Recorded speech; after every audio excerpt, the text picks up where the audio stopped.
South Africa and East Africa alone, plus probably the many visitors that we entertain, we are almost 1 billion. What are opportunities in terms of business that you see? The two countries are very, very strategically positioned. Namibia is the second producer of salt. How then can we be able to manufacture and process our goods? Great untapped potential. I think they're even the only African country that exports beef to North America or European countries. Africa, we have also unique challenges.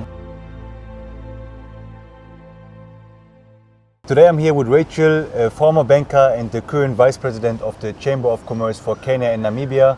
And we have Rachel here today to get some insights about the different markets of Kenya and Namibia in terms of different business opportunities, how things are evolving there in terms of infrastructure, of businesses, and maybe you can introduce yourself. My name's Rachel Mahogo. I am the Vice President at Namibia-Kenya Chamber of Commerce and a former banker for 16 years. Welcome, Karibu. Yeah, good to have you here. Yes. Yeah. Thank you so much. Yeah, thank you for being here. It's really awesome. Yeah. German met Kenya here. Yeah. Awesome. You see Kenya is very international, you know? Oh, everybody is here. Oh yeah. Nairobi is metropolitan. If you've not been to Nairobi, then you're missing half your life. 100%. Yeah. But Yes, I think I told them so many times they should know. Eh? Oh yeah. Oh yeah. The weather is awesome. The food is awesome. The people are awesome. We are here. We are the people. The people he talks about. We are the people. Yes, no, we treasure visitors. And we believe that visitors come with good things. And visitors don't take their time to come all the way because they are bad. And even if they come with bad missions, they will change. Because Kenya will give you that challenge, because Kenyans wouldn't entertain people who will come and spoil the nation. We love peace, and we love to be in an environment where we can all coexist. Yeah. No, this one I felt over the last 2 years for sure. You know? Kenyans are very warm, welcoming, and really support the togetherness, basically. Yeah? Can tell us a bit about the Chamber of Commerce, like what is your main mission or core aim with this initiative or like with this Chamber of Commerce? Namibia-Kenya Chamber of Commerce is a platform that gives traders and businesses an opportunity to be able to collaborate, interact, network, and even be able to just do business as a team. Namibia-Kenya Chamber of Commerce was actually launched last year, the year 2024, but the vision started shaping up in the year 2020 when over 1,000 people came together from across the globe, but mainly from Namibia and from Kenya, came together and started talking business, started trading in informal ways, and so there was need for an institution that could help the business people and the companies to be able to just come together and operate in an organized way. And also for us as the key people at the chamber to be able to follow up, to be able to actually, put some, not really regulate, the government regulates, but at least we are able to monitor that whatever is being done within the chamber is legal, it is, for mutual benefits. Yes, it's also sustainable. Actually, we really look forward to having sustainable businesses. And just something I wondered is like how comes it is the Chamber for Commerce of Kenya and Namibia, like how do you... The question is why the two countries? The reason why the two countries is because, one, the president of the chamber worked in Namibia for over 10 years, and of course he's a Kenyan. So because he had this mind of doing something for Africa and doing something for, especially Namibia, after he left there, he wanted to do something for Namibia. And what he saw in Namibia was great potential, great untapped potential. And now also coming back to Kenya, he realized that there's much that can be done between the two countries. Actually, the two countries are very, very strategically positioned. If I may say, they are strategically positioned. And if you look at Namibia in the south, is a giant in tourism. Kenya is a giant in tourism in the east. And so there was so much that we could do together. However, though the governments have been trying to do what they could, there was really so much that can be done. And he saw that gap and he saw the potential. And so He started by bringing friends together, and then all that ended up into Namibia-Kenya Chamber of Commerce. Yeah. Okay. And then Yeah. what's like, how does it look like? How do you bring these countries in terms, you said it's like tourism is one opportunity in both countries, but also Yeah. I think it's like agriculture in Kenya or like Namibia as well, or like Yeah. you have different resources. Do you bring these countries as well together in any way, like in terms of trade, or like how does the connection looks like otherwise? Let me start with a few statistics. That Kenya is in the East Africa, Namibia is in the South Africa. South Africa has got a trading bloc called SADC. It has 16 countries with a population of around 406 million. In East Africa, we have also a bloc called East Africa, East Africa, Commission, and East Africa also, though less countries, but the population is almost the same as South, but a little bit more, around 460 million people. And so can you imagine, South Africa and East Africa alone, plus probably the many visitors that we entertain, we are almost 1 billion. When we talk about Kenya, we cannot talk about Kenya without East Africa. We cannot talk about Namibia without South Africa. So ideally, what does that mean? Once we are able to get to these countries, we are able to actually also reach out to the neighbors and actually increase the chances for investment, interaction, and trade. And so how we get to marry the two right now is through the chamber. That is why it's a platform.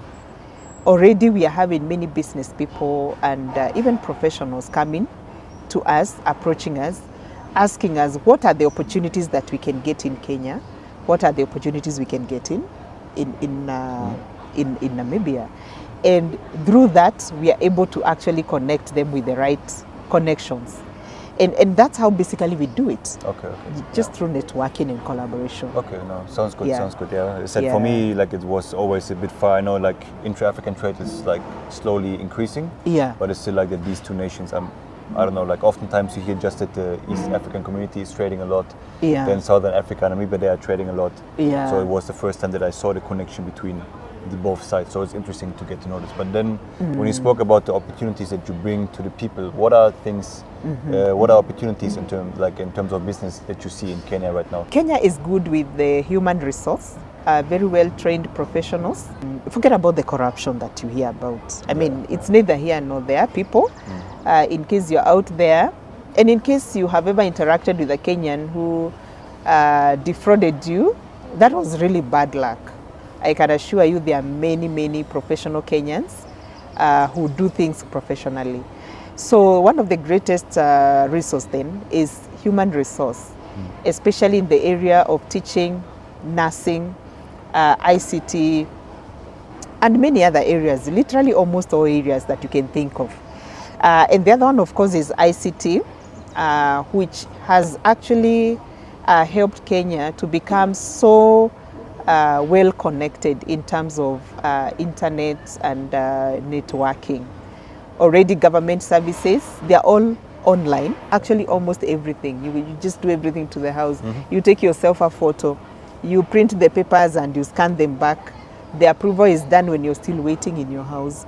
And that is how powerful ICT has done for Kenya. And not just the government offices, but almost every corner of services that you get in Kenya, they are quite online. The other elaborate area is the financial sector. Kenya has got over 42 banks and so many other, financial institutions. And, the financial sector is very well elaborate in Kenya. We also have agriculture. I'm sure by now people know about tea. Yeah, tea, of course. Tea, coffee, I think they know as well.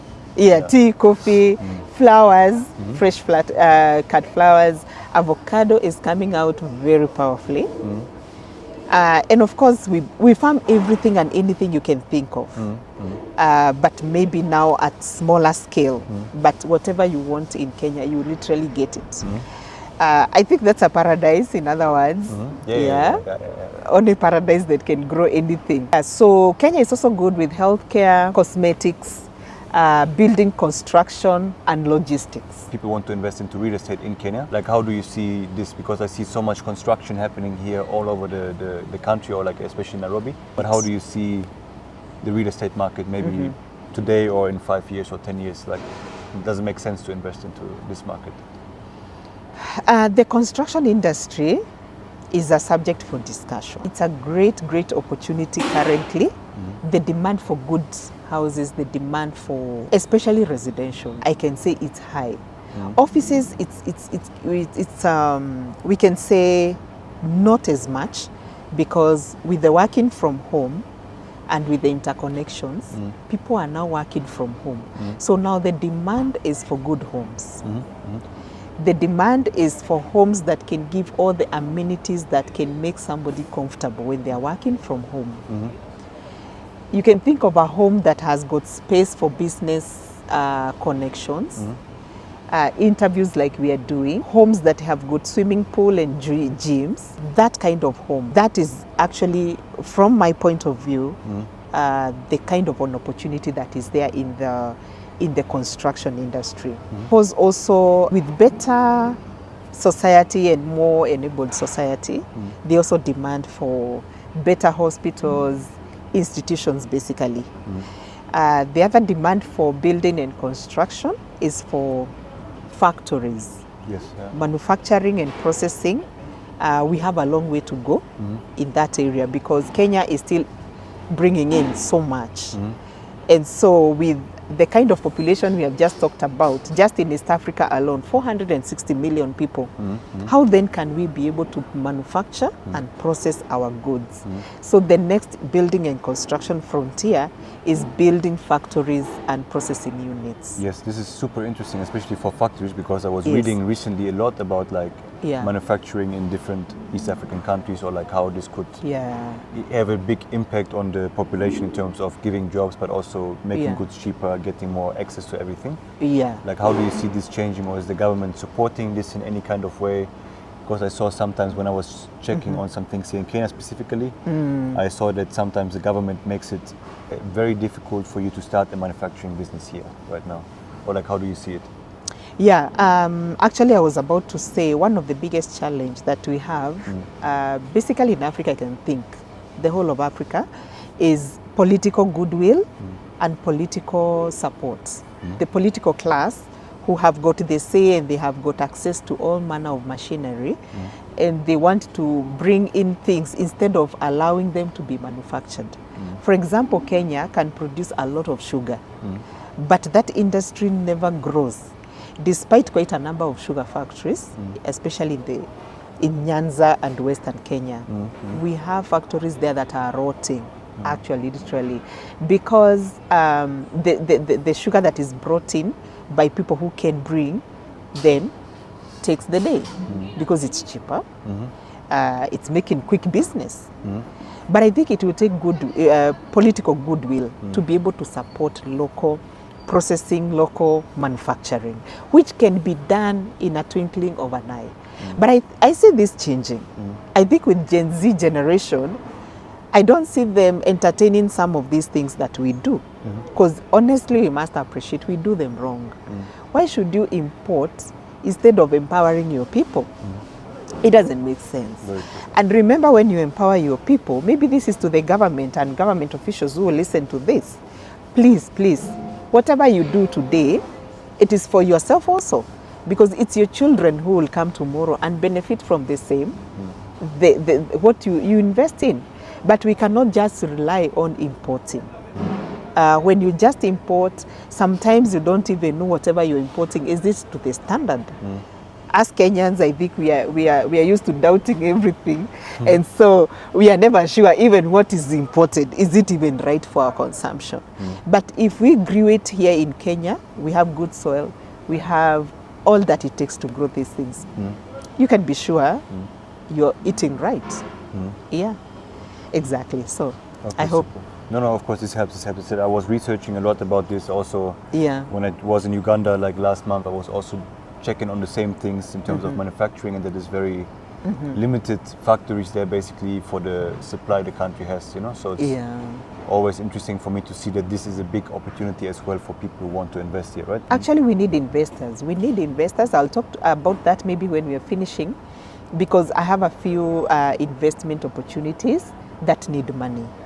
And so anyone that has got some money they can invest, please inbox me. I can assure you, being in the money industry, I am a good steward. And I know that money is not something you joke around with. And money takes the shape of the person that is handling it. If you handle it badly, it will be bad. If you handle it well, it will work for you, it will work for the investor, it will work for the nation, and even for generations to come. And so we really need investors in many areas, because financial access to many Africans is still not there. Maybe it's because the discipline of money is not something that we learn in school. So please don't judge us and say Africans are bad with money. We are not bad with money. I think it's just because that culture was not inculcated in us. We learn about money as we go. And I'm grateful that I was able to work in the financial sector, because I learned a lot about money. Well, thank you so much for sharing this. Now we can maybe go over to Namibia and see the same opportunities, because I was also there last year, for instance, for I think a good 3 weeks or something.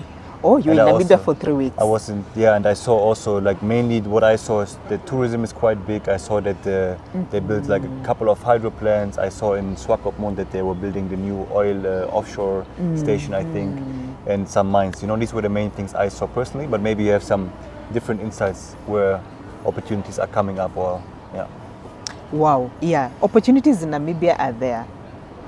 One of the opportunities in Namibia, I hope Namibians can listen to me, and I hope I represent you well, because you're in my heart.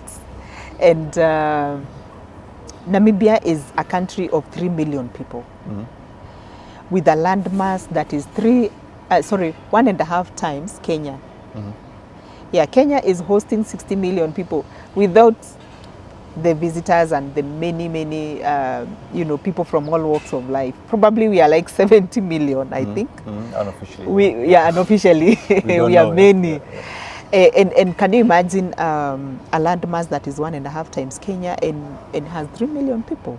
So that's an opportunity by itself, that Namibia can open up its doors, like probably the way Dubai does.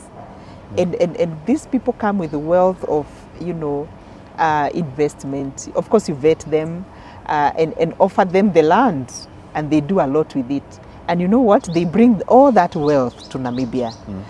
So I think for me, that is always an opportunity. Not mentioning that Namibia is well endowed with mining. The mining is great. I think there are over 20 minerals that can be found in Namibia. From my own personal experience, when I'm in Namibia, I see rocks shining. The rocks there shine, and then you're wondering, okay, so what minerals are these? Because all manner of rocks, they are white, they are shining, black, they are shining everywhere.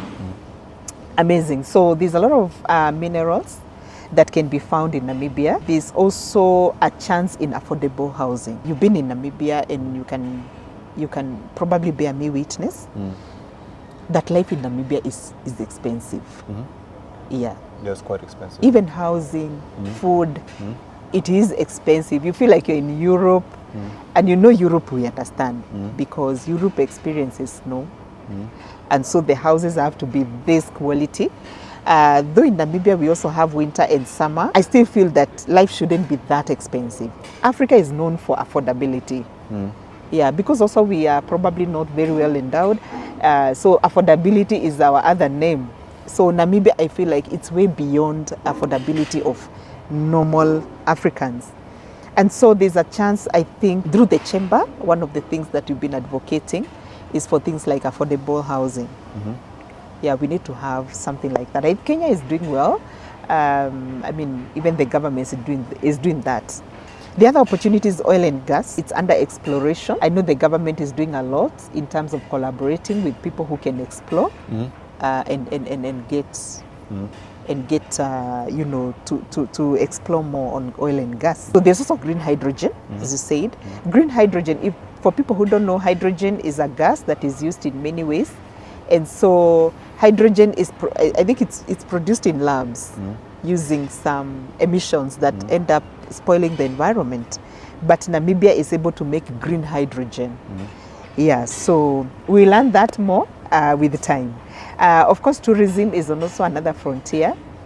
If you've not visited Namibia, the sand dunes, the other option that you have apart from Dubai is basically Namibia in Africa. It's even more beautiful, to be honest. It's even more beautiful. Oh, that was yeah. in both places. I think Namibia is more beautiful. It's more beautiful. Yeah. I agree. Yeah. I agree. Again, this also very quality beef farming in Namibia. Yeah, I think when I'm there, I just enjoy my beef, my steak.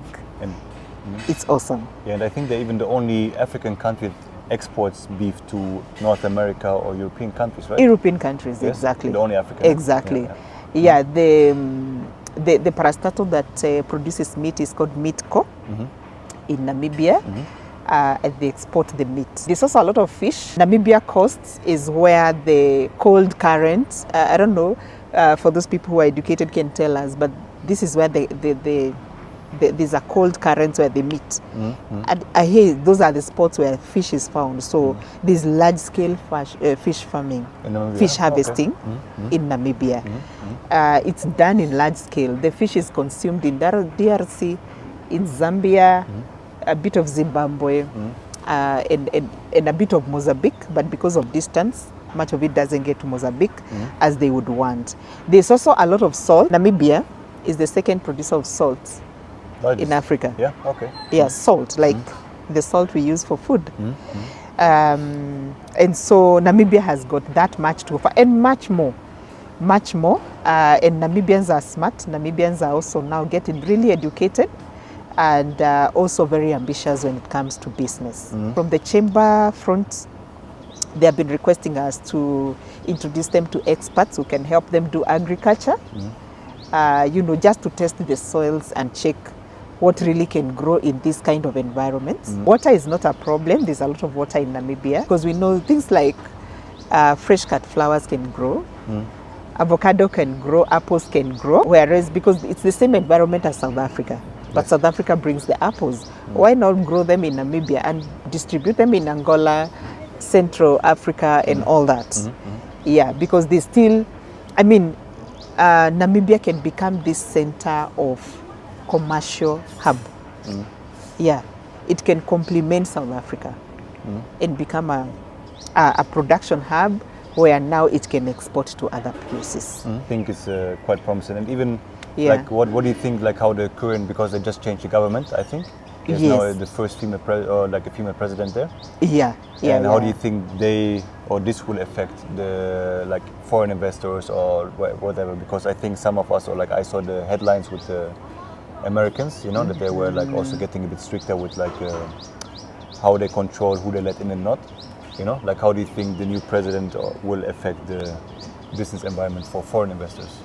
All right. Yeah, politics aside, I really want just to say that I see the new government, which was just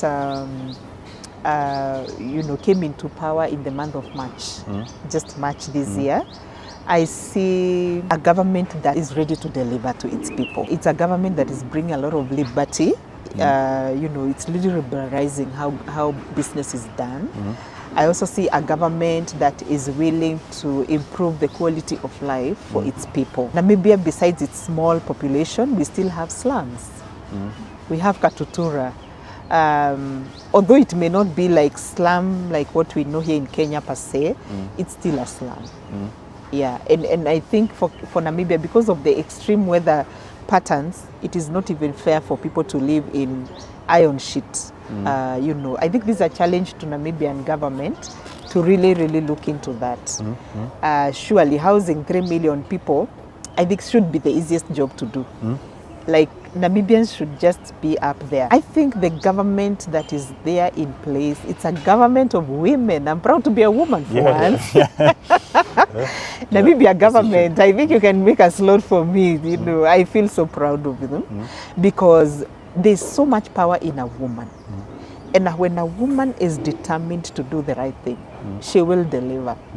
And nothing will come in her way. Because if women bring up a baby and you protect this baby from all the harms around and they grow up, you can imagine a nation can grow up. And that is what I see for Namibia. I think this is so an opportune time. I'm happy for the president of Namibia-Kenya Chamber of Commerce, Mr. Elvis Mboya, for really having this vision in place way before, because it is an idea that has come in at the right time. So that's what I can say. Okay. Yeah, it's a good answer, because always I think when governments change, sometimes they can quickly change the policies or everything. So it's I think something, because it also just happened recently, we have to just observe and see how it changes, or if they even like supporting foreign investors or something like this, like in Burkina Faso or something, you know. So, but it's good insight. Maybe just to comment again, I think Africa is at a place where we are maturing and we are really looking for freedom of doing things. Because probably we have known what is right and what is wrong. Of course, there's that way of trying to really put things out of shape. But I just feel like we are not kicking out mostly the people who helped us also to be here. I think we cannot assume Europe, we cannot assume America. Most of what we are today is because of them. And as we say in Africa, you must respect your parents. We respect you, US, we respect Europe, we respect everyone that came into Africa and made it to be where we are. But I think also as a parent, there's a place you get to know, now this child is of age. It's the high time that I leave them now to do their thing. If they need me, they can come back. And I think that should be the mutual benefit that should come out of this. Okay. I think that's what's happening right now, right? With the recent things that happened in the States as well with the new tariffs on African countries. I think now it's like they still respect each other, African countries with the US, but like slowly they're finding new ways to break out of dependency, if I'm not wrong. Right? Yes. Yeah, you cannot grip on people for that long. You just definitely need to let them go and also become mature on their own. Namibia is in a good place. I have never been that optimistic with Namibia. For the last 3 or 4 years I've interacted, and even meeting different people from Namibia and just seeing that, that need for a change, that need for, independence. And I must say that Namibians have good appetite for good things. I think as Kenyans, we can do it what is there. We really are not too demanding, but Namibians are demanding. Namibians love nice stuff. And if you have to work with Namibians, if you have to do business with Namibians, you better deliver something nice. Not only just good, but nice, beautiful. They love nice cars, they love good homes, they love nice dresses. I know Kenyans can make nice dresses. If you know you can make classic, please see me. Yes, Namibians love nice things, and they will pay for it as long as they can see it's something that is helping them. Okay. So there's more, even like quite high spending power, even if it's like a smaller country, I think, or less populated. Oh yeah. The country is not poor. The country is rich. The currency is higher than Kenya. Actually, it's 1-on-1 to the rand. Actually, I get excited. There are some banks that will give you a rand. Some banks give you Namibia dollar. Then you're like, okay, I've never seen this in my life, where 2 currencies can operate in a nation. That's how that's how Namibia dollar is strong, and that also means the buying capacity is there. Yes. It is there. And I think when I was there, because I went to South Africa, Cape Town, and then I drove all the way to Swakopmund, so through the whole country. Wow. And I think I still had some rand from South Africa, and I could pay with them even in Namibia. In Namibia. I think. Wow. Yeah. I think you're African, eh? Yeah. We make it work, of course. Yeah. If you have driven that, I hear those distances are very long. They're very long, but it's very beautiful, and like it gives you a very good insight into the country, because there you could speak with people on the road, like in all these different smaller cities throughout Namibia and South Africa and everything like this, So this one, I think these 2-3 weeks now gave me a really, really good insight into how it looks and like how the different smaller cities look like and what people think there as well. You know. Other question, like you Yes, said, yes. you said you connect people either from Kenya to Namibians to do business or the other way around, or maybe different Yes. We African do something countries, called yeah? matchmaking. That is one of our core duties at the chamber. Apart from collaboration and networking, we also do matchmaking. We also do business advocacy. Once you join us as a member, we'll talk about the packages maybe as we end on how to join the chamber. Then once you're a member, we definitely matchmake for you. Because as a Kenyan, you need Namibians on the other side and Namibians need Kenyans on this side. And so we do matchmaking, we do connections. And though we launched the chamber around 7 months ago, that is already happening. We have testimonials. On our website, you'll even see it, a few people there just talking about it. We have a customer who is going to export spices and tea. Yeah, the plans are underway and advanced. We already have a customer, a member of the chamber, who has started the safaris business in collaboration with a Namibian. And so things are happening. Okay. Yeah, and much more. People are like, they are on the lineup. And probably what I can say, because I see Kenyans, probably they are like outgoing. They're outgoing, but probably also Kenyans have a little bit more to offer, especially in agriculture. Yeah, and I see that Namibians really want to go that area. They want to grow their own potatoes. They want to grow avocados. They want to grow, even oranges. They want to grow much more. Yeah, and I mean they have so much land there. Yeah? They have much they need, which Kenya has.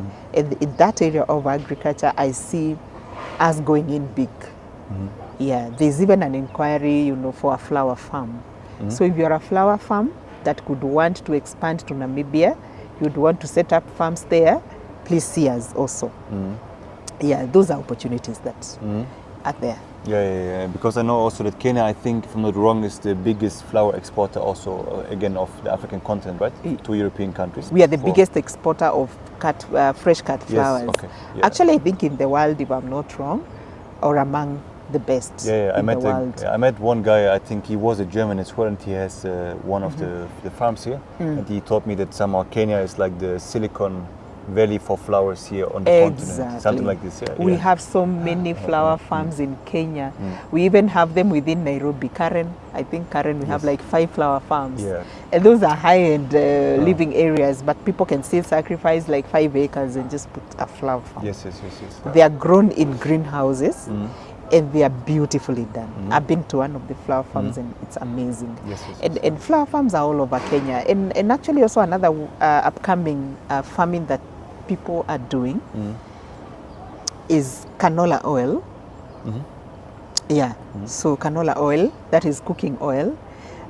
Kenya also does sunflower oil, or rather sunflower, which now adds up to sunflower oil. We also do a lot of corn oil.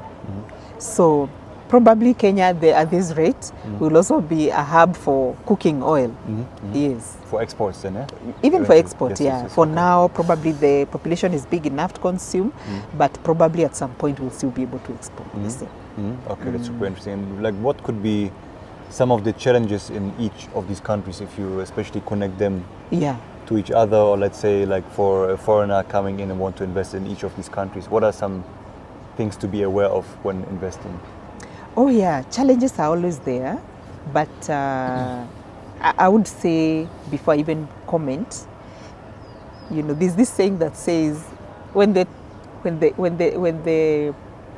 going gets tough, the tough gets going, and you should never be discouraged by challenges. And I think that's the spirit, especially in the business arena. And professionals also, they're in here. And remember, I was a professional at some point. Now I'm a business person. Connecting businesses. So professionals, you're also candidates of this. So listen, never fear anything because of challenges, because challenges will always be there. There will be never perfect, place to go, or rather to do business. Africa, we have also unique challenges. One is the connectivity. We don't have railway connectivity, which can help us to move goods from one place to the other. And that is one challenge we've realized, because even for the few things we'd love to probably move from here towards Southern Africa, the quotation for transport is 5 times what you buy that product here. So what does that say? By the time it gets to your destination, the price of that product will skyrocket very up. It will be high. And so that is one of the biggest challenges. The other challenge is the tax issues. African countries, we love changing policies now and then. And so the tax, you know, you could end up working for the government. So it's good to also consult with people like us on how exactly the tax system of that country works.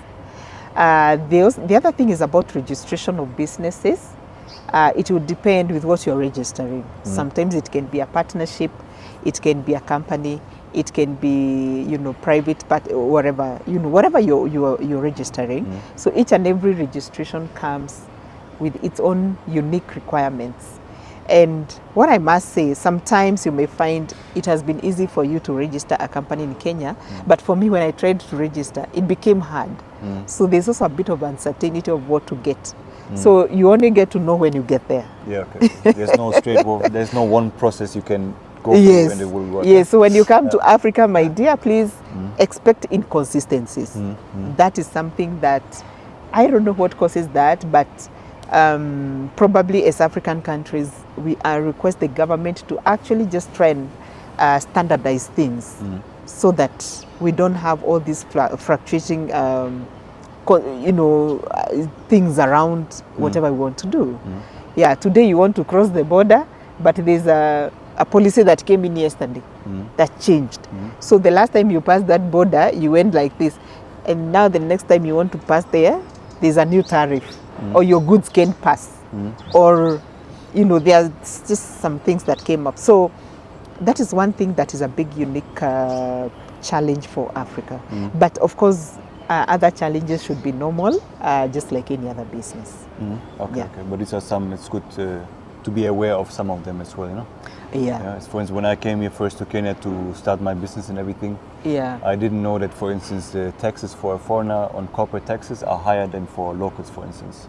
So just things to be aware of for any kind of investor. And that is why it is good, don't just work alone, work with people like us who are working with a group of business people.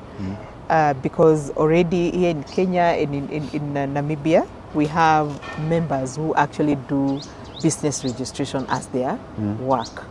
And so the chamber is able to connect you to somebody who can just help you register your business in a more efficient and in an easier way. And then, of course, as you work with people, probably it's a Kenyan, it's a Namibian, it's even other countries. We have seen also people join our chamber from other countries because why? They are also interested in working in Kenya. So they feel, oh, this chamber then, you know, I can just tag along. And so I think everybody is welcome. Don't feel like it's just Namibia and Kenya. We are actually welcoming everybody that feels there's something in Kenya you can work with. Okay, my next question would be, if I get in contact with you, for instance, now, like how would you help me to find and evaluate opportunities in Namibia, for instance, or in Kenya if I'm ready to make my investments? Like what is the process I could go through myself or for people who are watching, or like how do you guys assist to really evaluate an idea or something? What I can say is that we offer the platform.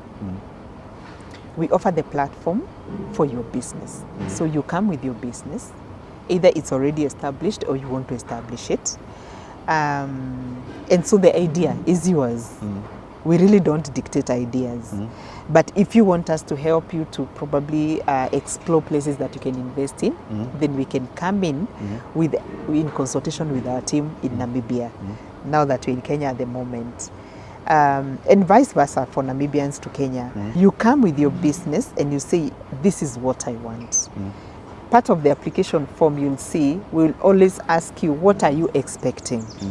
How exactly do you want us to assist you? Somebody will say, I want connections in this area. And so in the matchmaking business, then we are able to know you can, you know, efficiently work with so and so. And so we connect you, we advise you, But what you do with that advice is yours. So we really, really don't dictate at all. We just offer the platform. Yeah.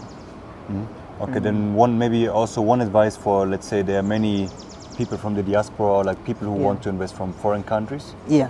What would you recommend them, like in terms of looking for opportunities here on the ground, or like how to get in, make the first steps basically? Okay. What would you tell them? Okay, specifically right now, I have an investment opportunity for Namibia. I have a company that is doing extra virgin oil for cooking and also beauty products from a certain seed that comes from a desert melon. There's a melon that grows in the desert in Namibia, and the seed, actually I'm told that seed can give up to 16 products. Yeah, so that particular business is not as big, but the owners would want also to grow it exponentially. I also have another company. This one has not started, but they have already secured enough regulations and the documents that are needed to mine gravel and sand, still in Namibia. So those are ready business opportunities. And also we are looking for also an investment in agriculture. All the agriculture people that are inquiring, they are also asking us if we can also be able to recommend an investor in the same. They have the land, they have enough land, it's just lying idle. So they want expertise and also they want investors. So as we engage, as I give my email, please feel free to reach out, and so that we can work around each and every investment area that you'd want to. At the same time, Namibia is open for business, Kenya is open for business. If you feel that there's a gap you'd want to bridge in any of the country, we can facilitate you, we can guide you on probably places where you can put up your business. It can be processing, it can be packaging, whatever you would want. Like for example, let me give an example of what we offered one of our members. One of our members that does tea packaging. That means she goes to the factory, she buys different grades of tea, then she comes and packages it. The same with spices. So what the plans are to establish a tea place, a tea restaurant within Namibia that can offer Kenya tea. So you're cooking Kenya tea, but at the same time on the side you have a shop that is an outlet for the same tea. So anytime you need tea, you know where to go. We are also asking people who can stock products. We have people who are doing different products, and if you feel that you would want to stock them for different customers, that is also another option that we are looking for. And I think there's much more to come.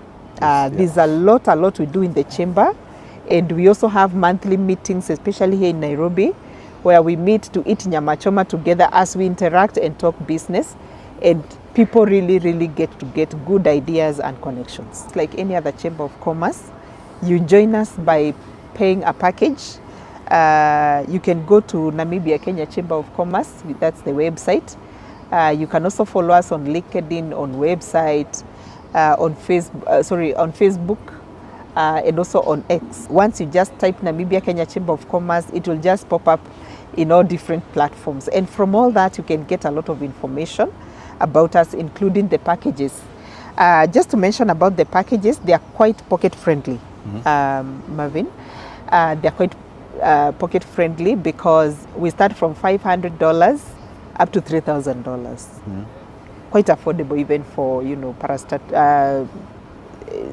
from small scale businesses to medium scale businesses and even to large corporations. For SMEs, we have something small for them that also we can discuss on the side. I mean, if you're a professional, you still not decided what business you want to do, or you would want just to be in the chamber as a member, you pay $100 for that. We appreciate the time you spent with us here. You gave us so many insights onto different aspects of Namibia and Kenya, what kind of things could be done in these two countries, how the future could look like of them, and what kind of investment opportunities we or you all have, or we all could have there. So I appreciate your time a lot. Therefore, now you guys know where to find Rachel, how to reach out to her. and I hope to see you once again. Thank you. Yeah. Thank you so much. Thank you so for much, your Rachel. time. Appreciate it. And even for the opportunity. Yeah, thank you so much. Oh.